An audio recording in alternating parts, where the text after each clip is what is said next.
We're still in the same Mishnah, chapter 2, Mishnah 4. Today, I hope we'll be able to finish it.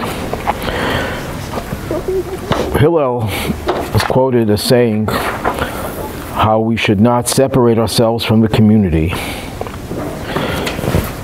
And the way commentators explain the following teachings of Hillel is that they are all there to respond to any type of challenge to the importance of being part of a community. There are people who by nature like to be loners and don't feel part of a community and don't want to be part of a community, and they have many ways of rationalizing that. One way of rationalizing that is, I am capable of doing everything on my own. I could reach whatever levels of holiness without the community. What do I need a community for? I can do it myself. There's an expression in Russian, there's a story that goes along with it.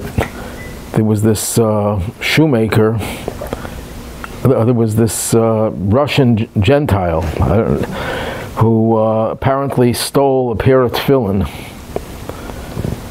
And when they confronted him, he saw it's leather, so he said, "Sam sapozhnik," which means, I'm a shoemaker myself. In other words, he thought it was probably leather for shoes, so he said, look, I did it myself. So that became an expression the Hasidim used to use to describe a loner, a person who thinks, what do I need others? I can do everything on my own. So the first response to those who claim that they don't need to be part of a community is, don't believe in yourself, don't trust in yourself until the day of your death. Even if you think you're on the right track, and even if you're truly a pious person and you're on a high level, you never have the right to trust in yourself until the day of your death. People could always change. No matter how good you are, how holy you are, people could always go downhill. And the holier you are, the more you recognize that. Because the smaller your ego, and the more likely you're going to appreciate the need to depend on others. When they say, אל תאמין בעצמך, זאת אומרת, מה בדיוק? Don't trust that you are capable of doing everything right, you don't need support. People who claim that, support is a crutch. And I don't need a crutch, I'm healthy. So physically, it may be true. Physically, if you don't need a crutch, don't use a crutch. Right, don't believe that you're capable of doing everything without support from others. Every one of us needs support from others. Don't believe in yourself. Now, one could ask a question. It says in the Mishnah that every person is obligated to say, B'shvili nivra ha'olam, the world was created for me, just for me. I'm the only one in the world, just like Adam was the only human being. God created it for one human being. We're all that one human being. So, on one hand, you're supposed to recognize your own vulnerability, your own lack of independence, you depend on others. On the other hand, you're supposed to say, the whole world is mine. So it's really not a contradiction, because they were talking about two different things, talking about apples and oranges. When it says that you shouldn't trust in yourself, that means you should realize that you need others for your support. When it says that you should feel that the world was created for you, that means the world was created for you to have an effect on the world. Make believe you're the only person left. That's all. You're the only human being left on Earth. And you wake up in the morning and you realize there's no one else there. You realize that you are responsible to build the world, to start anew.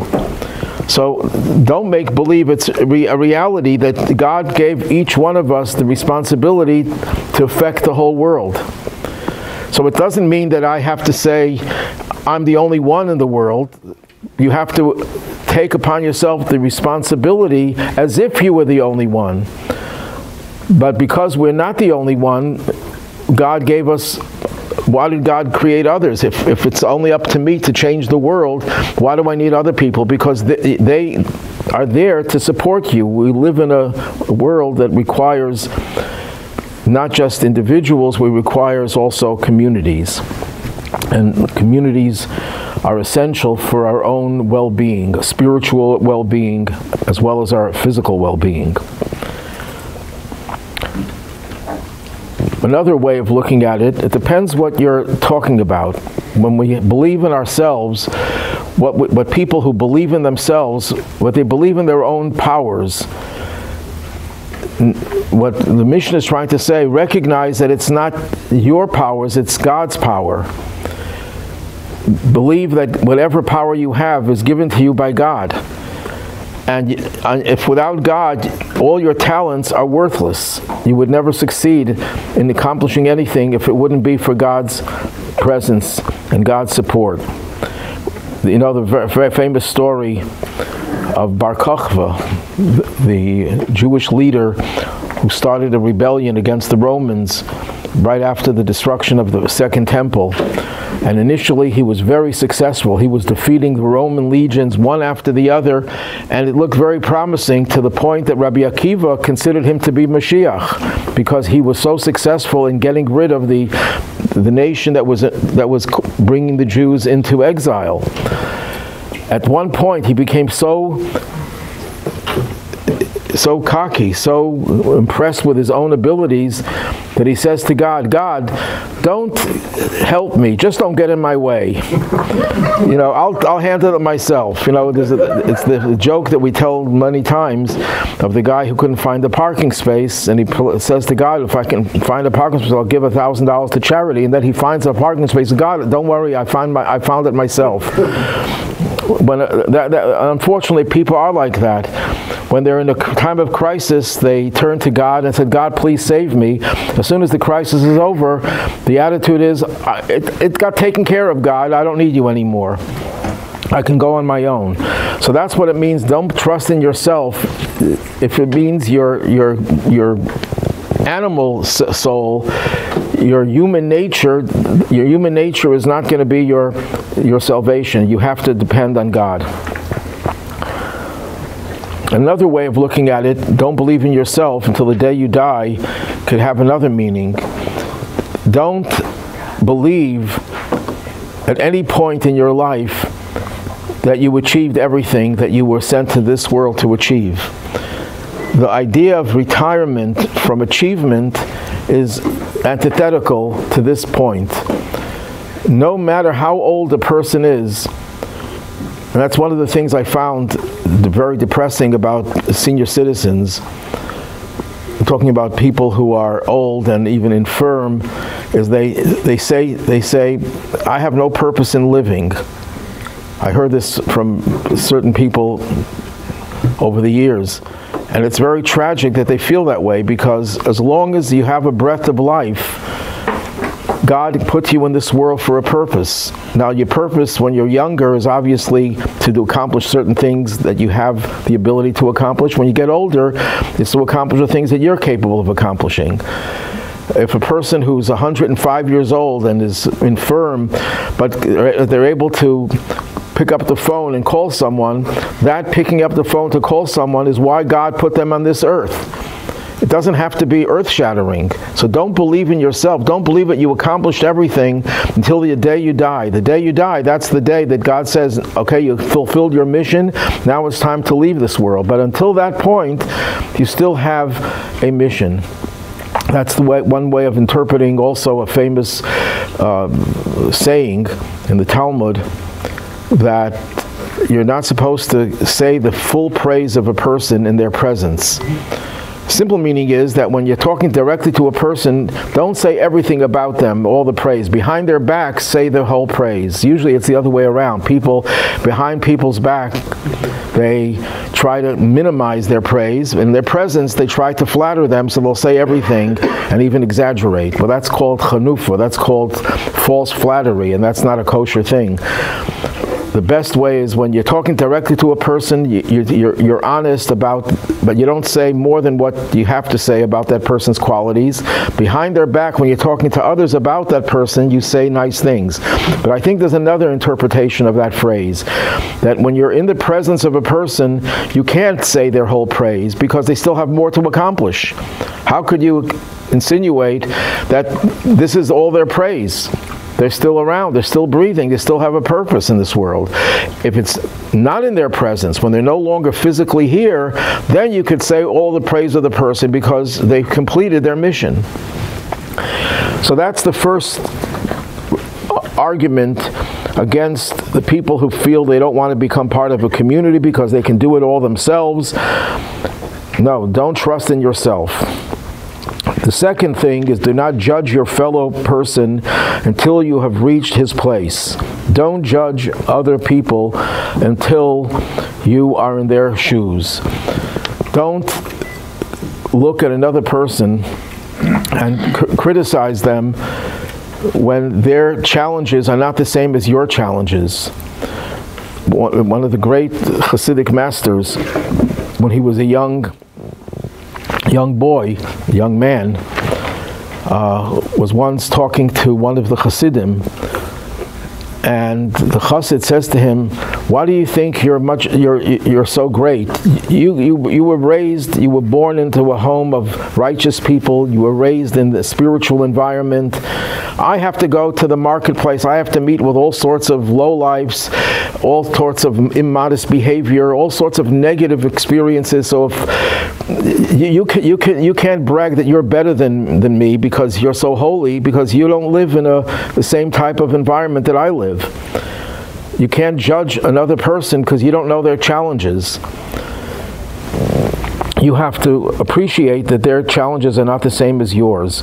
Now the Hebrew word over here says al tadin es chavercha. The word tadin, the root of that is din. Din is justice.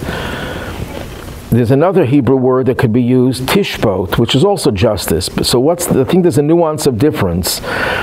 When you're talking about tishbot, which is related to the word shofet. What's a shofet? A judge. A judge has two stages. Before he can give a verdict, the judge has to hear both sides of the argument. And he has to consider, what? Not in Israel. He has to consider both sides of the argument, analyze them, and then come to a verdict, come to a decision and issue the verdict. Don't issue verdicts about other people. You could judge their behavior. You have a right, if you see someone behaving righteously, and you see another person behaving in a bad way, you have a right to judge that behavior. But don't issue verdicts about the other person because you don't know the whole story. You don't know the whole the person's environment.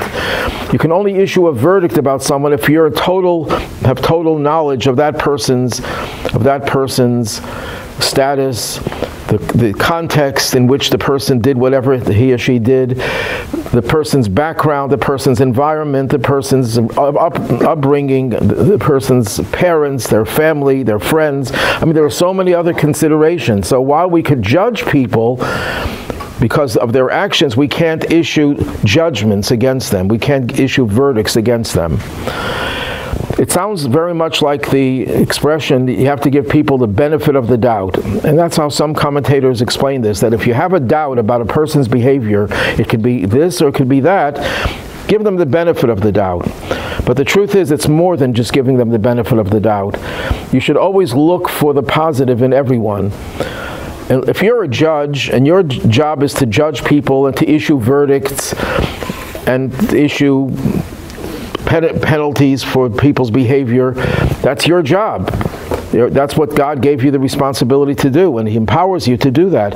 But if we're not judges, we should always try to give people not only the benefit of the doubt, but try to see the positive in everyone. And what do we gain by that? Number one, if we're wrong and we judge people unfavorably, that's a crime. You destroyed a person's reputation because you judged them the wrong way. If it turns out that you judged them favorably and it was wrong, you made a mistake. It's not the end of the world. But if you judge them unfavorably, you could be destroying someone because you didn't judge them favorably. That's a simple understanding of it. But it's much deeper than that. Besides the fact that we're not always right in our judgment of people, we don't have all the facts, so we can't always be right. There are times when people are judgmental or judge people based on very limited circumstances. And there are many stories that illustrate this. There's a true story of someone whose neighbor was very close. They were very close to their neighbors until one incident that happened. The neighbor would feel so comfortable coming into the home of the neighbor, so they would just, when the door was open, they would just come in. So one time, the neighbor walks into the house, and the person who's in the house hears the door opening, and this is like in the summertime when a lot of flies come into the house. So the person that shouts out loud, "Please keep the doors closed. We don't want any unwanted guests." And he's referring to flies. But the neighbor comes in and he hears, "We don't want unwanted guests." They just turned around, went back home, and they didn't talk to this neighbor for years until something happened years later and they cleared up the incident. That's how it can destroy people's lives, when you say things and you interpret them the wrong way. But there's a better story, another true story that happened about 150 years ago.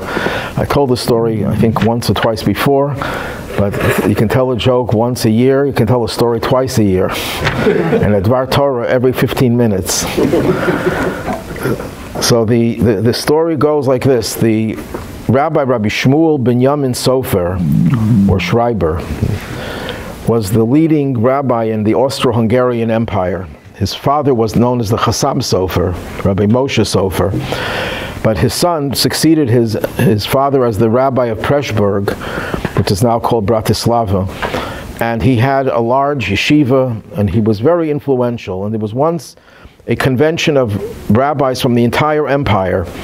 They assembled in his yeshiva, and they had a few days of conferences, what to do about just various issues that confronted the Jewish community.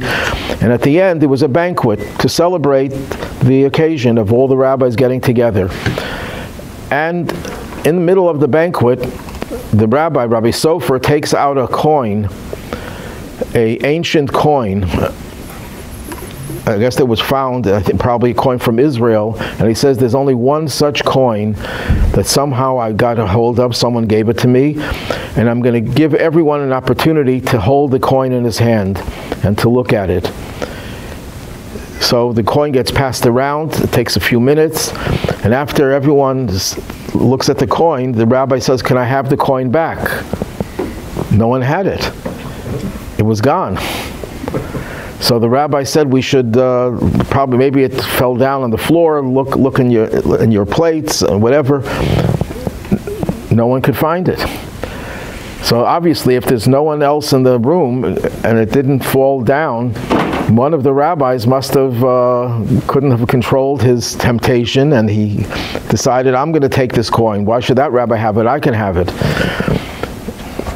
So the rabbi says, "I know it's going to be very embarrassing, but I think what we should do is everyone should check the coat or the jacket, whatever they were wearing, or the pockets of their neighbor, or the one next to them." And then one older rabbi gets up there and says, no, we shouldn't be so hasty to check everyone's pockets. Let's look a little bit better to see if the coin could be found. Right away, people started to have a little suspicion. Why is he so reluctant to have people search his pockets? But they gave him the benefit of the doubt, and they started searching better. They went around the room, and they went into every table. They still couldn't find it. So this time the rabbi says, "Look, we looked, let's everyone check the pockets of his neighbor. And again, this older rabbi gets up and says, no, let's not be hasty. Let's try again to find the coin. I'm sure if we look, we'll find it. Now, most of them are already very suspicious of this rabbi, that he must have appropriated that coin. So they search again, and they can't find it. So the Kasab Sofer, what's the name of his book, that he's known by that name, Rabbi Sofer, gets up there and he says, okay, we have no other choice. We have to start searching everyone's pockets. As he's saying that, someone from the kitchen runs in and he says, I found the coin. It was in the garbage that was taken out, and somehow it got stuck to a plate and it ended up in the kitchen. And everyone breathed a sigh of relief. So the older rabbi, whom everyone suspected, or many of them suspected, said, can I say a few words? And he gets up there and he takes out a coin, an identical coin to that original coin. It was a carbon copy of that coin. He says, the rabbi thought he had the only one in the world. I also had one, but I guess the same person who found it somehow had two of them, and he gave one to one rabbi and one to another rabbi. And he says, imagine if you would have searched in my pocket and you would have found this coin, would there be even one person here that would not think that I was guilty? And that's the lesson, how you should judge people favorably. And it happens so often that you think, based on circumstantial evidence, that something happened, and it's not necessarily true. That's why it's so wrong to give people the death penalty or even a life sentence based on circumstantial evidence, because circumstantial evidence is not evidence. It's circumstantial, and it's not guaranteed. So you have to be very careful. Maimonides writes, it's better to let 1,000 criminals go than to take one innocent person and kill one innocent person. We have to be very careful in how we judge people, because it seems like guaranteed this person is guilty, and everyone believes that way, but it's not necessarily true. Another thing about judging people favorably, God operates in a reciprocal manner. That means if we do things in a certain way, then God responds to us in a similar way. And in a positive sense, if we judge people favorably, then God judges us favorably. If we want God to give us a good judgment, we should always give people positive judgment. Now, obviously, there are cases where the person is definitely guilty, and again, if you're a judge, if you're the police, you can't just say, well, this person was accused of murder, I'm just going to give him the benefit of the doubt and say that he's innocent. You can't do that. You have to take precaution. You have to protect society. But whenever you're not in that position of having to judge people, that's not your role. You try to give them the benefit of the doubt, and even more, to judge them favorably. And then God will judge you favorably. And then there's another point. When a person is judged favorably, what that does is, and this is a more mystical way of understanding it, every time you focus on the positive of another individual, you help activate that positive energy in that person. If the person has no positive energy, if the person is thoroughly evil, a person is like a Hitler, a Hamas terrorist. These people have so extinguished the goodness in them, the divine spark in them, that nothing in the world will help change them. They're not going to become good people because you'll start praising them, even if the praise might be truthful, and maybe even the worst person has done something good, but by praising that person, you're not going to accomplish very much. But most people, overwhelmingly, have positive energy in them, because everyone has a spark of the divine in them. If you talk about their positive qualities, if you focus on them, and if you judge them favorably, then that allows that positive energy to surface and to become manifest, and that could change the person. That can make the person a better person.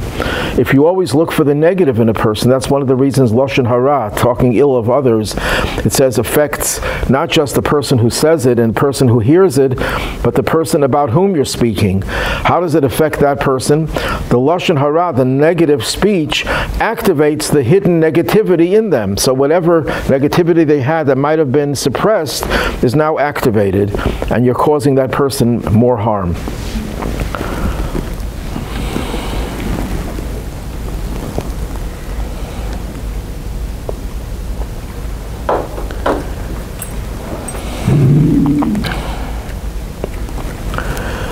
One other thing, when you judge people, you judge them based on your perceptions of the other. There's a story told of the Hasidic master, Rabbi Yitzchak of Varka.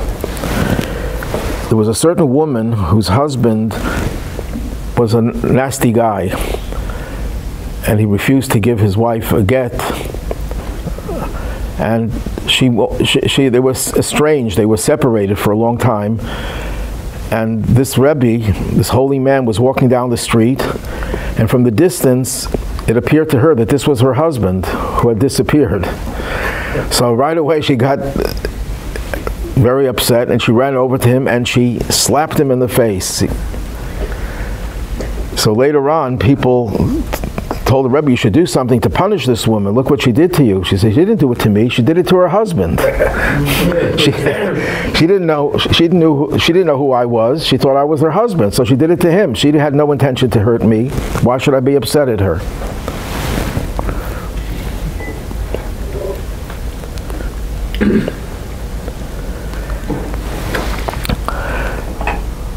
There is a mitzvah to rebuke people who do something wrong. That's judgmental.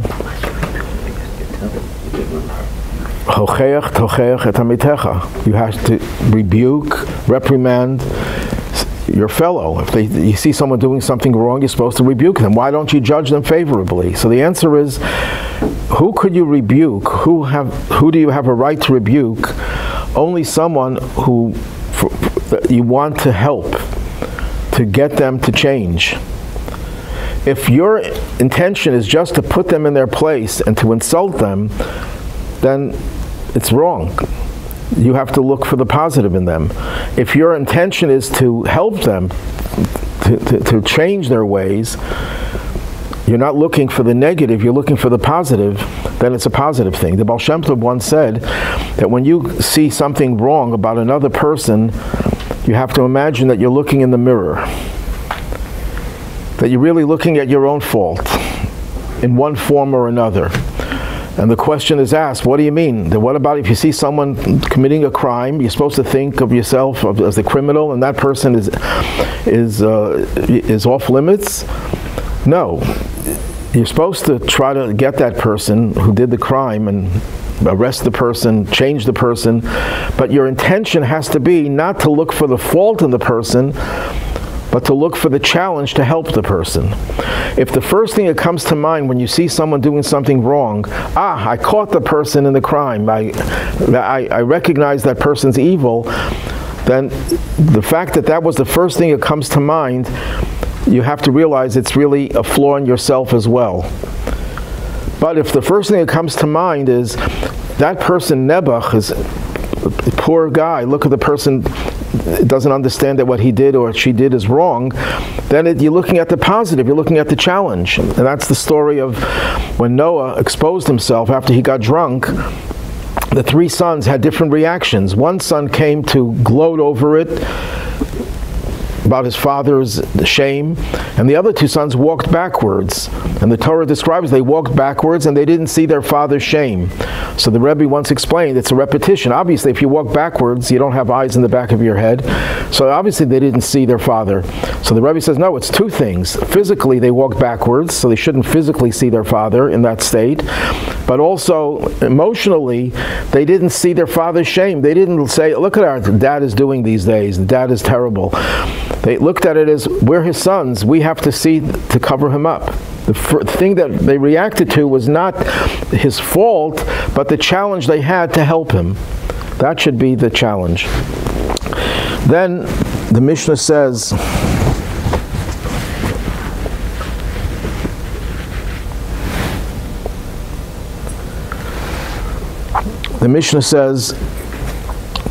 do not say something that cannot be understood, that in the end it will be understood. In other words, don't say that your words will not have an effect. This is a second response to the person who says, I don't want to be part of a community. Actually, the second was, do not judge your fellow until you reach this place, was a second response to people who don't want to be part of the community. The first response, the first argument was, I can do it myself. Well, no, don't trust in yourself. The second argument is, the people are not nice people. Why should I be part of a community where the people are not nice? Don't judge them. The third argument is, what effect could I have on a community when people don't listen to me, when people don't take what I say seriously? So to respond to that, it says, do not say something that cannot be understood, that in the end it will be understood, which can read, don't think that by saying something that people don't understand, that they'll never understand it. No, right now, maybe when you preach to them, it bounces off them. They're not really absorbing it. But you know what? Eventually it will have an effect on them. People don't realize something, and especially with children, where very often you say something to a young child and it doesn't have an effect. And years later, the child will remember that lesson that they heard from their parents that they didn't accept when they were young, but it had an effect on them later on in life. So don't ever discount the effectiveness of your words, that you will have an effect on the community. You can talk a lot and it seems like you're talking to the wall. You know what, there's a joke about this Israeli official is talking to an American official, and whatever it was that they said in front of the Western Wall, and the response was, you're talking to the wall. You probably know the joke. It says in the Torah, these words shall be upon your heart. So the Kochba Rebbe once said, why doesn't it say, well, shall be in your heart? Because sometimes your words don't penetrate the heart. They're only al levavcha, they're on your heart. But eventually they will penetrate. Eventually they will penetrate. It's like putting a seed on a rock. Nothing is going to grow, but the wind will come and blow the seed into the ground, and then the tree grows from that. You never know what winds could come and take your words and cause them to be accepted. So don't ever give up with a community thinking that I can't influence them because I try talking to them, it doesn't work.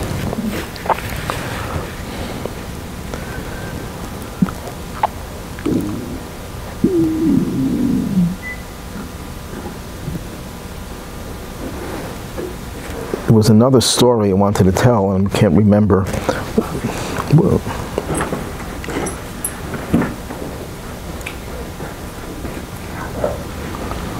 The Rambam has a different interpretation of this. The Rambam says, don't say things that are not clear in the hope that people will understand them.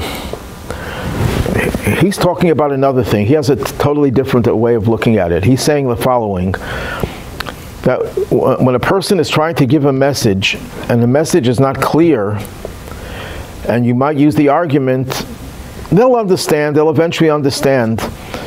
You have to realize that people will not understand necessarily, and they will twist what you said and distort the real intention of your words.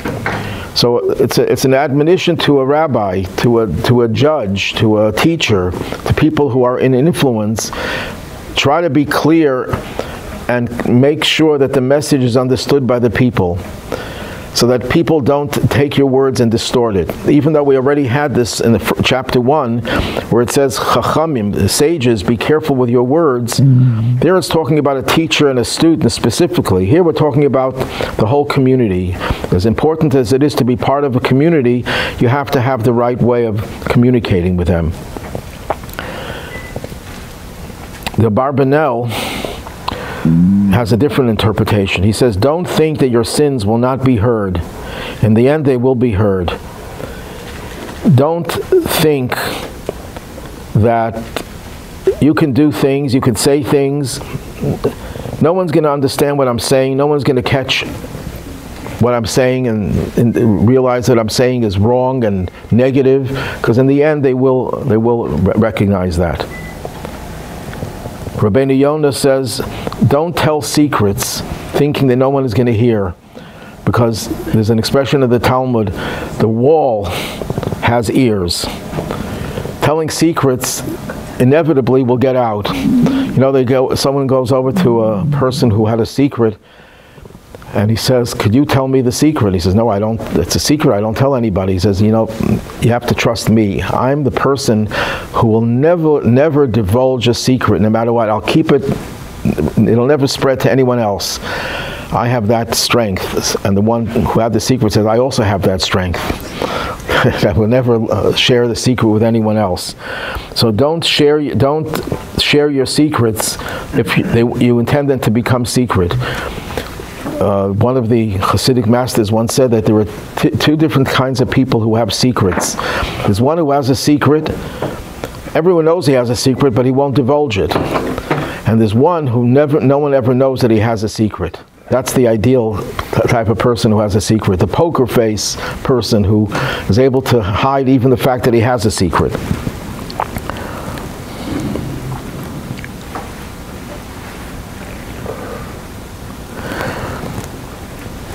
And then, no matter how busy you are, the next thing is to say not, when I shall have leisure, I shall study. Perhaps he will not have leisure. This is the person who says, I know it's important to be part of a community, but I can do that later. You know, you don't know if you're going to have an opportunity to do it later. But the simple meaning is, people should not postpone learning and saying, I'm involved with the community, that's my responsibility, so why do I have to learn? When I get older, I'll retire, and when I retire, I'll start learning. So the Mishnah says, no, don't say well, I'll have time, because maybe you will never have time. Maybe you won't have that time.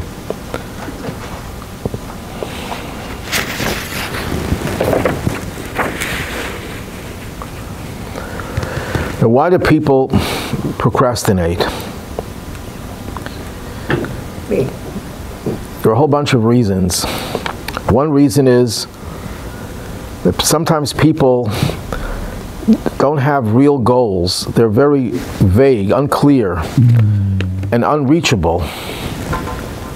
You don't have a clear purpose in your life. So whenever it comes to doing something, you don't even feel, what am I going to accomplish? I don't know if this is really what I'm here for. And you try to postpone. So the response to that is that a person should find and identify at least one concrete role, one thing that you know is right, and do it. Yes, it may be true that you're not ready to tackle certain challenges because they're not clear to you. It's clear how to do it, but everyone could always find something in their lives that'll give them the ability to do something right now. Whenever a person gets inspiration, which is something that happens every now and then out of the blue, because the Baal Shem Tov says that when the Talmud talks about how every day there's a heavenly voice that comes out of Mount Sinai and tells us to change and to become better, who hears that voice? So the Baal Shem Tov says, we all hear it, but we don't hear it as a voice coming from Sinai. We find the inspiration. All of a sudden we become inspired, and then we say, I'm inspired, tomorrow I'm going to do something about it. That's too late. As soon as you have the inspiration, you have to translate that into action and not procrastinate. Sometimes people feel that, why should I try to get into something that's going to overwhelm me? People could be overwhelmed.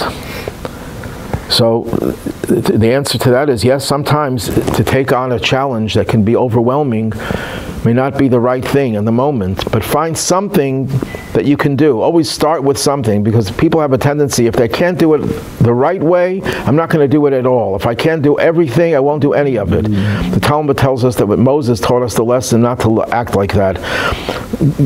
God wanted there should be 6 cities of refuge. 3 on the east side of the Jordan River, and the other 3 on the west side of the Jordan River. And they would only take effect, they would only be valid as cities of refuge after all 6 were established. Moses was not going to cross the Jordan. So he established 3 of the cities of refuge. So the question is, why did he establish them? They didn't have any effect. They were not really functional until all 6 were created, and he didn't have the ability to complete the mitzvah. And we know that a mitzvah is credited to the one who completes it. So the Talmud explains, Moses says, if I have an opportunity to do a mitzvah, even though I can't finish it, I'm going to seize that opportunity. Sometimes a person feels, if I can't do it perfectly, why should I bother doing it altogether? So they postpone it. And that's a wrong approach. As soon as you have an opportunity to do any part of the mission, you should grab that opportunity.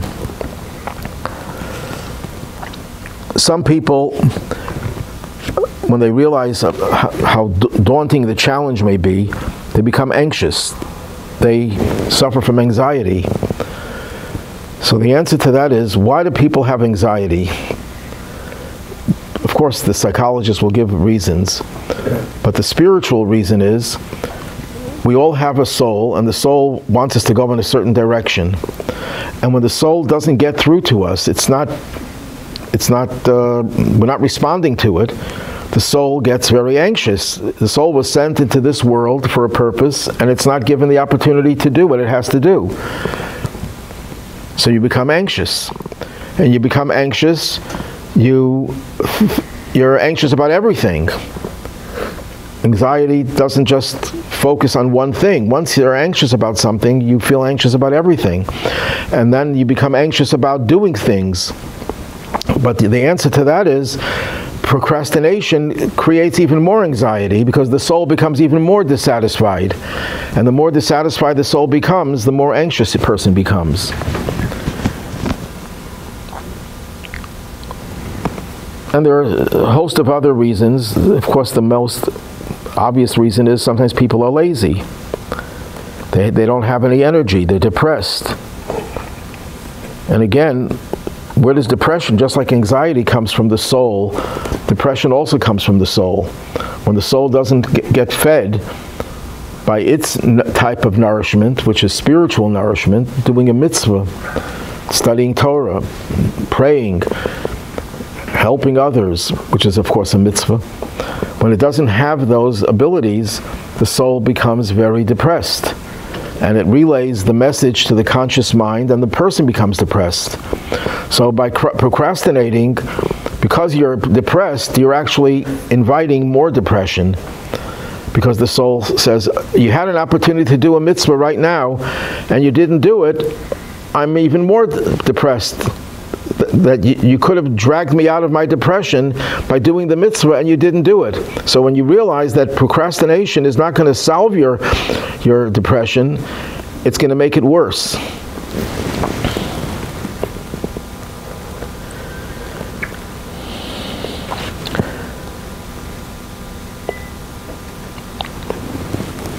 In the Torah, when it talks about tshuva, repentance, it says v'ata, and now. So the Midrash says, whenever the Torah says the word and now, it's referring to tshuva, to repentance. What's the connection? The connection is, there are many connections, but one of them is, when a person wants to change, what do we say? Tomorrow. We'll start the diet tomorrow. We all know that. And that's true about everything. We say, today I'm not in the mood, tomorrow I'll start. Tshuva means it has to be now. Because if you postpone it for tomorrow, as the Mishnah says, maybe it won't happen, because tomorrow also has a tomorrow. Every day has a tomorrow. Why do people do that? So the theory that I have is, what motivates people to do things? Guilt. You do things, I'm not saying everyone is motivated by guilt, but that's a major motivator. You feel guilty if you don't do it. So how do you get rid of that guilt. You say, I'm going to do this. I'm going to start this, whatever it is. I'm going to do this mitzvah. I'm going to start working for the community. I'll do some good things. As soon as you say that, it gets rid of your guilt. Why? Because you made a good resolution. You're going to take care of it. Once you make that resolution, there's no more guilt. You're not motivated anymore. So you don't do it. You end up not doing it. Men are much more likely to do that, to make a resolution, and they say, yes, I'm going to do it. I'm going to fix the closet or the door, whatever it is. And then 2 weeks later, your wife asks you, well, did you do it? He says, no, but I made a resolution. I'm going to do it. I made up my mind. I'm going to the store to buy the piece of equipment that I need. Men are much more motivated by guilt, apparently, if that theory is true, than women. And if they get rid of their guilt by making the resolution, they don't end up doing it because they don't have the guilt anymore. You know, the guy comes to the bar and he orders a drink. Don't listen to this because I'm going to tell this joke on Sunday also. Only kidding. So he comes to, what? Not this Sunday, the next Sunday. You can forget it by then. He comes into the bar and he orders a drink of beer, takes the cup of beer, and he throws it at the bartender. And the bartender said, what was that about? He said, oh, I'm sorry, I had this impulse. It won't happen again. A week later, he comes again to the bar. He orders another cup of beer. And again, he throws it at the bartender. And it's happened 3 times. The bartender says, look, you can't come back into this bar until you get some serious counseling. When you're finished with counseling, come back again and I'll serve you. A year later, he comes and he orders a cup of beer. And he said, did you go to counseling? Yes, I went to counseling for a year religiously. I attended every session. He orders the cup of beer and he throws it at the bartender. He said, what was that about? I thought you went to counseling. Yes, now I don't feel guilty about it. The counseling worked. That's what happens when we make resolutions, and sometimes that's good enough. That's why you have to do it now. Ata, now you have to change. Because if you change now, you changed. But if you're just going to make the resolution, it's not going to work. And then maybe that's the reason why we say Kol Nidre on Yom Kippur. Kol Nidre, we renounce our vows. Why do we want to renounce our vows? Because a vow is a way of saying, today I'm going to keep on doing what I'm doing until now, but tomorrow, in the future, I'm going to change. On Yom Kippur, you're not supposed to postpone it. You change now. There's no need for a resolution. You just change. If you change, why do you have to make a resolution?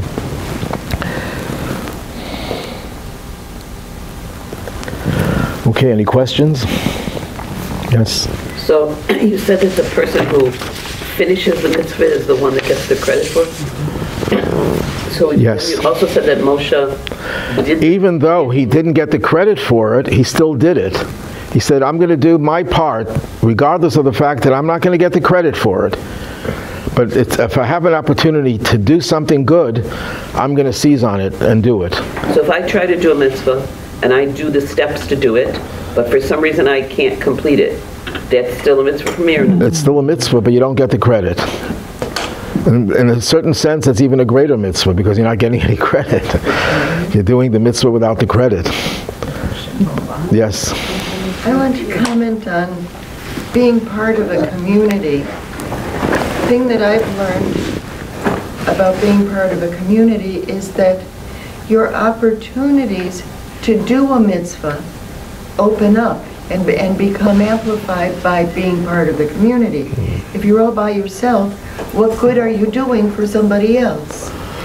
And also, you have to be able to receive as well. There are times it's good to say, I need help, or I will accept your help, thank you, and let somebody else have a mitzvah. Yeah, you're 100% right. That's true. Being by yourself limits the opportunities to do good. And there is such a thing, maybe we'll talk more about it some other time, about being on the receiving end. No one likes to be on the receiving end because they don't realize that being on the receiving end has virtue. So while some people may be too proud to be recipients, that attitude may not be the right attitude, because you're helping the giver, the donor, fulfill a mitzvah. And it says that the favor that you do for the poor, who gets the greater, who gets more out of the giving of tzedakah? The person who gives it gets more than the person who receives it. So you give someone $1 million, that's a great amount of money, but the one who gave it just got infinite amount of value, because the mitzvah makes it infinite. So when you receive, you're actually helping someone make infinite amount of money. I'd like to say something, please. Sure. Thank you very much. I learned a lot today. I want to wish also everybody Chodesh Tov, Shabbat Shalom and Chag Sameach. And my question is, Na'aseh v'nishma, why don't we say the Aseret HaDibrot every morning at the beginning of Shacharis, with Shacharis? Okay, the Talmud asks that. Oh, really? It says it in the statement that originally the sages wanted to include. The question is, why don't we say the 10 Commandments every day in our prayers?